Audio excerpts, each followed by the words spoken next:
La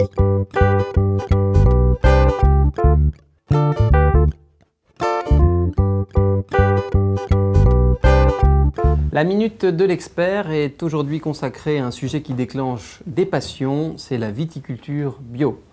Alors on parle aujourd'hui de viticulture bio et non de vin bio, car il n'y a à ce jour aucune certification de vin bio.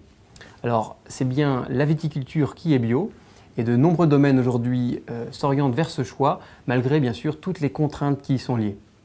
Alors par exemple, le vigneron ne peut plus du tout utiliser de désherbants, de produits phytosanitaires pour traiter les vignes, ou bien même d'engrais, dans le but, bien sûr, de revenir à une viticulture beaucoup plus naturelle et de faire revivre un petit peu les sols. Alors l'impact de la viticulture bio sur la vigne et les vins est assez significatif. Tout d'abord parce que l'enracinement est plus profond, hein. Les vignes doivent beaucoup plus souffrir pour aller chercher leurs besoins dans la terre, et de ce fait, les vins naissent beaucoup plus complexes. Les rendements également à l'hectare, la production est beaucoup plus faible. Et puis, si on parle des équilibres dans les baies, les raisins naissent avec des pH et des structures très différentes, ce qui, bien sûr, dans les vins se ressent. Alors également, on a le relief minéral, hein, qui apparaît beaucoup plus dans les vins où la viticulture est soignée. On a l'expression du sous-sol à travers les vins qu'on appelle la minéralité.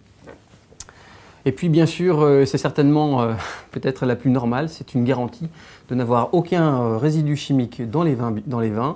Et c'est pour ça bien sûr qu'aujourd'hui, la viticulture bio a le vent en poupe.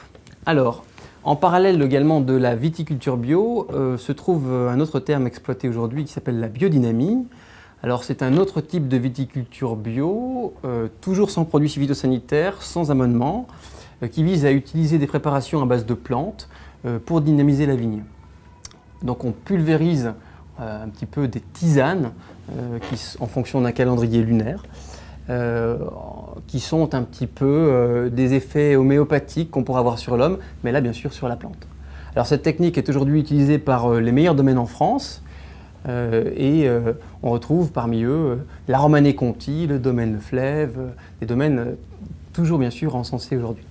Alors une petite parenthèse pour terminer sur le sujet du bio. Vous l'aurez compris, ces vins sont d'abord plus respectueux de votre santé, mais attention aux pièges, parce que derrière la viticulture bio se trouvent des vins dits nature ou naturels ou même sans soufre, qui eux reflètent plutôt un choix de vinification en utilisant peu ou pas de dioxyde de soufre.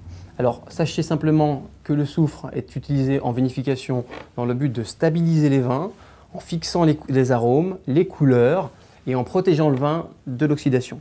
Donc il arrive que certains de ces vins dits sans soufre ne tiennent pas leurs promesses, et parce qu'ils sont un petit peu sujets à de nombreuses variations aromatiques et plutôt sensibles à l'oxygène.